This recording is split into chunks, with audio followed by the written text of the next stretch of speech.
Caroline from WDBNK, and today's recipe will be quinoa lentil balls with wild garlic.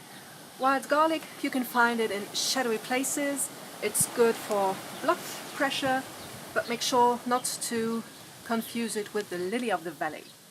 I rinse the quinoa and I will boil it in the double amount of water. I chop my wild garlic. After 5 minutes I add my yellow lentils. Still have it on medium heat. The water is all gone.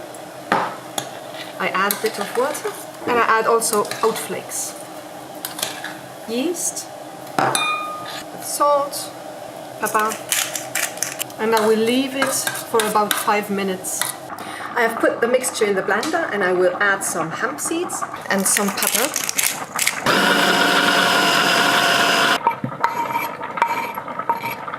It's pretty sticky.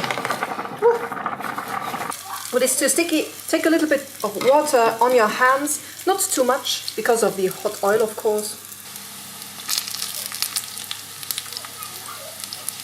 Here I have little chickpeas. They're called Chana Dal. You can get them in the Indian store. And chilies, wild garlic, and some mustard seeds.